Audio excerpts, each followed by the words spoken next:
Siaran pers, darurat kekerasan dan pelecehan, Serikat Buruh desak pemerintah Indonesia ratifikasi Konvensi ILO nomor 190 tentang penghapusan kekerasan dan pelecehan di dunia kerja. Jakarta, 9 Maret 2026, dalam momentum peringatan Hari Perempuan Internasional, International Women's Day, Serikat Pekerja yang tergabung dalam Komite Perempuan Industri ALL Indonesia Council, mendesak pemerintah Indonesia untuk segera meratifikasi Konvensi ILO nomor 190 tentang penghapusan kekerasan dan pelecehan di dunia kerja, serta membangun kebijakan nasional yang komprehensif untuk memastikan tempat kerja yang aman, bermartabat, dan bebas dari kekerasan dan pelecehan bagi seluruh pekerja. Kekerasan dan pelecehan di dunia kerja masih menjadi realitas yang dihadapi banyak pekerja di Indonesia, terutama perempuan pekerja di berbagai sektor industri.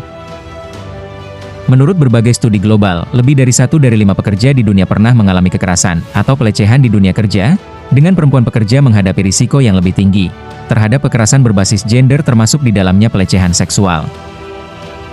Komnas Perempuan dalam catatan akhir tahun, Catahu, menyebutkan sepanjang tahun 2025 terhimpun 376.529 kasus kekerasan berbasis gender terhadap perempuan, KBGTP. Angka tersebut meningkat sebesar 14,07% dibandingkan jumlah kasus pada 2024. Data tersebut memperlihatkan kekhawatiran yang cukup besar terhadap kondisi darurat kekerasan dan pelecehan di Indonesia.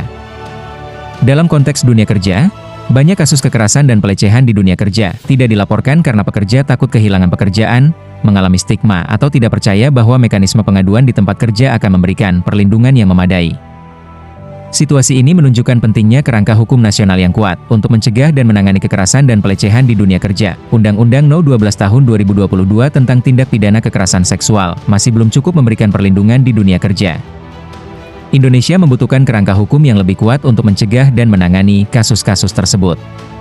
Karena itu, ratifikasi Konvensi ILO nomor 190 menjadi langkah penting yang tidak bisa lagi ditunda, mengingat darurat kekerasan dan pelecehan saat ini, jelas Sumarnita Gurning, Ketua Komite Perempuan Industri ALL Indonesia Council.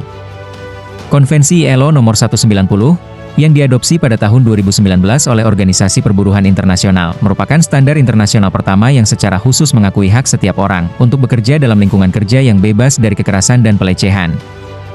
Konvensi ini memberikan kerangka komprehensif bagi negara untuk mengembangkan kebijakan pencegahan, mekanisme pengaduan yang efektif, perlindungan korban, serta tanggung jawab pengusaha dalam menciptakan tempat kerja yang aman dan bermartabat. Oleh karena itu, Komite Perempuan Industri ALL Indonesia Council mendesak pemerintah Indonesia untuk 1. Segera meratifikasi Konvensi ILO nomor 190 tentang penghapusan kekerasan dan pelecehan di dunia kerja. 2. Mengembangkan kebijakan dan perundangan nasional yang terintegrasi untuk mencegah dan menangani kekerasan dan pelecehan di dunia kerja. 3. Memastikan mekanisme pengaduan yang aman dan perlindungan bagi korban, termasuk perlindungan dari tindakan pembalasan serta pemulihan yang lebih menyeluruh. Ratifikasi Konvensi ILO nomor 190 akan memperkuat perlindungan terhadap kekerasan dan pelecehan di dunia kerja serta mendorong pengusaha untuk menerapkan kebijakan pencegahan kekerasan dan pelecehan di dunia kerja. Dalam momentum ini, Gerakan Serikat Pekerja juga menyampaikan keprihatinan terhadap meningkatnya konflik bersenjata di berbagai wilayah dunia yang menimbulkan penderitaan kemanusiaan, serta ketidakpastian ekonomi global. Serikat Pekerja menegaskan bahwa kekerasan tidak hanya terjadi di dunia kerja tetapi juga dalam bentuk konflik bersenjata yang merenggut kehidupan manusia dan memperburuk kondisi sosial ekonomi pekerja di berbagai negara. Untuk itu, Gerakan Serikat Pekerja menyerukan kepada semua pihak untuk menghentikan kekerasan dan perang serta mengedepankan dialog serta solusi damai demi melindungi kehidupan manusia dan masa depan pekerja di seluruh dunia. Tidak ada tempat bagi kekerasan dan pelecehan di dunia kerja. Ratifikasi Konvensi ILO No. 190 sekarang.